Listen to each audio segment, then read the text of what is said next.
Good morning. Today is Thursday, October 6, 2011. My name's AJ Goldsby, and I'm bringing you part 2 of Kasparov, or actually more correctly, Kasparov versus Topalov, Wijk aan Zee 1999. Many chess players consider this the greatest game ever played. I've already covered part 1 in pretty good detail, and just very quickly we're going to run through the moves again, and just to remind you of the action, what's happened in the first part of the thing. First part of the first video. White played e4, d6, d4, knight f6, knight c3, g6. And again, I'm not going to talk about these moves or discuss these moves in any depth because we've already looked at these moves in part 1.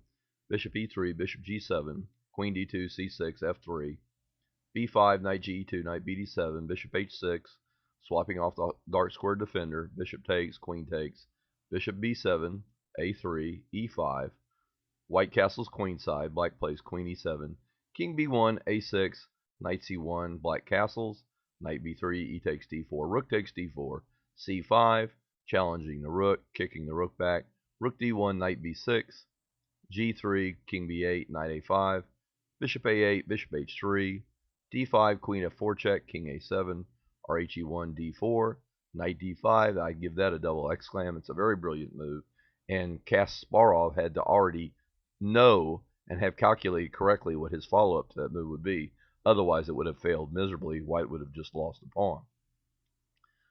Continuing on, it's knight bd5, e takes d5, queen d6, rook takes d4. That's the real shell shocker. That's the ultra brilliant move, double or triple exclam, if you will, by Kasparov. White plays takes, rook e7 check, another brilliant move. King b6, rook, queen takes d4 check, king a5. And we kind of left you the last time in a cliffhanger position. Black's king is basically on the edge of the board. And this is where I concluded the first part of my video. And we're going to pick up the second part of our coverage of this game and in my second video, part 2. And we're going to continue on from this point, picking up where we left off in part 1. Anyway, and the last time we left the black king, poor guy, sitting out here on a5 looking for checkmate. Like I said, Topalov, if he was allowed, he would like to find a way of bringing his king back as quickly as possible. But of course, Kasparov is not going to allow that.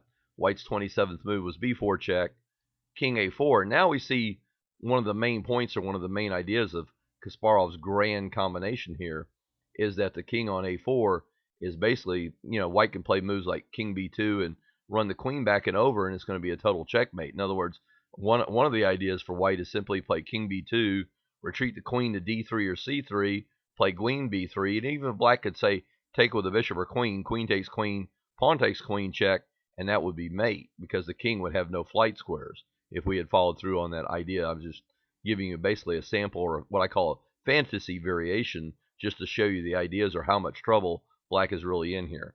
Now here White played queen c3. You could even give that move probably an exclam. If I had played it, I'm certain that many players would have given it an exclam. And what's really amazing about this game, A, it's one of the most brilliant games of chess ever played, but B, that people have actually found improvements on this game, especially right here during the critical phase. Very shortly after the game, Grandmaster Lubo Kavalek, in his column for a Washington, D.C. newspaper, found a big improvement, and that is moving the rook to the a7 square. I'm not going to analyze that here. That analysis is available on my webpage. It's also available in many other places, so I'm not going to look at that in any detail here, but that is a huge improvement there, and you can find a lot of my newest analysis on the various details of this rook a7 move on the Chess Games website, and that's www.chessgames.com on this game. Now anyway, continuing on with the game, White plays queen c3. Again, that may have not been the best move. In fact, it almost definitely was not. White should have played rook a7 here. But continuing on with the game, and that's just my analysis there of the rook a7, and I have some newer analysis on that possibility, and that's posted again on the Chess Games website. Anyway, he takes queen takes d5. White's last move was queen c3. Black goes queen to d5, queen takes d5, and the reason being is White was threatening simply queen b3 mate, so Black had to defend the b3 square that was pretty much forced. Now here, king b2, the idea, what I was talking about earlier in my fantasy variation, This would have worked if the bishop would have taken, say, black would have probably been in a lot of trouble. In fact, he would have probably lost. The king, as I show you here, bishop takes d5, king b2, queen e5, he's got a pin, takes, he's got to go there. That's absolutely forced, and now check, takes, and mate. And that's a fantasy. That shows you what I was talking about earlier when I told you basically the idea of the king going to b2 and some piece checking on b3. And now the black king is found basically checkmated just by white's king and pawns here on the edge of the board, which shows you how vulnerable the black king really is on this a4 square. But anyway, black's last move was white played queen c3 and black played queen takes pawn on d5 there. And that was again to protect the b3 square. And now white plays rook a7. Now the threat is simply rook takes pawn on a6, and it will be checkmate. So black's got to defend against that. He plays bishop b7, and black plays rook takes b7, white plays rook takes b7, regaining some of the material. And of course the white rook on b7 is completely immune, because if black takes back, then white just simply plays queen b3 mate. Now here black plays queen c4. Some people have criticized this move and even given it a question mark or a dubious, but I think that's totally ridiculous. If you just fire up any good engine here and play queen c4, I've already analyzed this possibility with many different engines, and if you wanted to, you could like fire up Ribka or Fritz or Houdini or one of the better engines and simply look at queen c4. You will see what I'm talking about. White has a fairly elementary win there, and queen c4, the improvements would not have changed everything at all. And Topalov is a very good player. In fact, he's been FIDE world champion now more than once, and one of the top 10 players for many, many years. So Topalov's no slouch at calculating. In fact, in this game, I'm sure he was calculating 8 to 10 moves ahead or even further.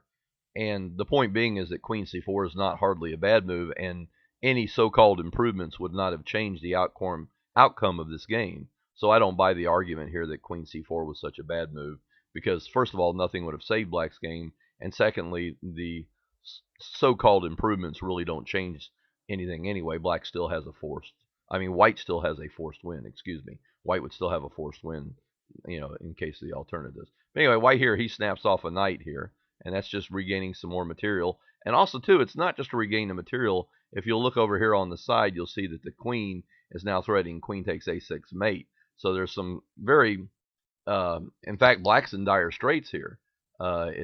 He can't, if he moves his queen back, he's going to get in trouble there. Like if he drops his queen back to c8, white would play queen b2 with the idea of queen b3 mate. And, if the queen comes back, then we simply play rook a7 or rook b6, etc., etc., etc. You got all kinds of ideas there. And if you're interested, again, you can fire up any chess engine. So black takes on a3.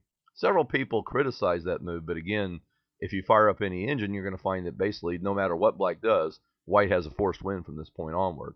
So king takes a3. Some people might want to criticize that. As you can see here in my notes, Christensen and Serwan both attached question marks to this move.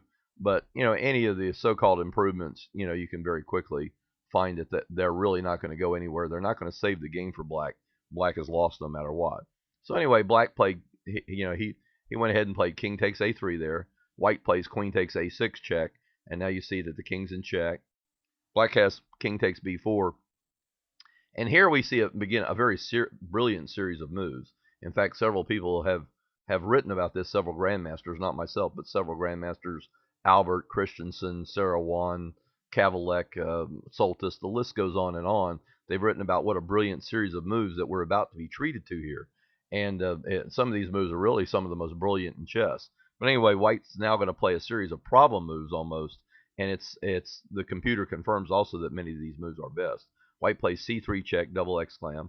Black king must take. The black king has to capture there. And very clearly you can see there what I've analyzed what happens if he doesn't capture. White plays queen a1 check. The king goes to d2. Queen goes to b2 check. The king's got to go to d1. That was forced. And now white plays another brilliant move, another double exclam move, a very problem-like move, and that's bishop f1, double exclam. And basically the idea of this move is very simple, is if black queen takes the bishop on f1, white has ideas of queen c2 check and rook e7 check, probably ending in checkmate. It's a total disaster for black. So he can't grab the bishop, which means he's got to come up with something else, and he does. To black's credit, Topalov came up with a very brilliant rook d2 move, And now it suddenly looks like White's lost again. He's like, holy smokes, how do I counter that move? Well, White, Kasparov, as usual, has an answer for everything. He plays a very brilliant move. You could almost give this a double X slam, but it's certainly equal to one X slam. He plays rook d7, laterally pinning this rook against the black king, so the black rook is not able to capture the white queen. And now you can see that, black's pretty much got to capture. There's nothing else left there. Black loses his queen. White, black recaptures the bishop. White takes on h8. And now it's just a material imbalance here. And at this point, Topalov would have been completely justified in resigning had he done so here. I'm not sure why he didn't resign, to be completely honest. Inertia, maybe he was just trying to make the time control. Who knows why he didn't resign here. But he plays on for a few more moves. And then he'll hang it up. Rook d3, queen a8, c3, queen a4 check, king over, f4, f5, king c1 closing in for the kill, rook d2, queen a7.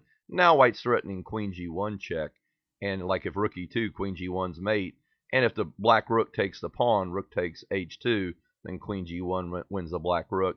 And if the black king moves to any square, White has a series of checks picking off the c-pawn, after which black's game would be completely hopeless. And at this point, black, in a very justified manner, threw in the towel. I mean, there's really no point at all playing out this position, and he does not choose to do so here. And again, that concludes my coverage of the very famous game Kasparov-Topalov, Wijk aan Zee 1999, which many chess masters regard as one of the greatest games ever played. And also, too, I want to thank you for watching this video. This is only my second video here, and I apologize for any of the mistakes that I've made. I've written scripts, and I've done this over and over again practicing, but it's still new to me, and I'm a little nervous, and I haven't gotten it 100% correct yet. But as time goes on, marches on, hopefully I'll get better at this. But I do want to thank you for watching my very first video. I want to remind you of what my webpage is for this chess game. Here, if you look at the screen, it's www.ajschess.com/life-master-AJ/KASP-TOPA1.html. That's the URL or the web address for my webpage. And on this webpage, I have analyzed this game in pretty fair depth. I mean, a lot of people have written me about this game and told me that this is probably the page for this game. It certainly is one of the main analyses of this game, and all your questions on this page will be answered. And also, I would encourage you to visit the Chess Games website and also check out some of the newer analysis there, not just mine, but other people's analysis. This game continues to be analyzed and to be looked at, which shows the richness of chess. People continue to find new ideas and improvements. And again, all that can be found on the Chess Games website for this particular chess game.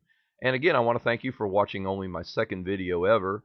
And that concludes my coverage of this game, Kasparov-Topalov, Wijk aan Zee, or Hugoven's Chess Festival, Wijk aan Zee 1999. Thank you and have a good day.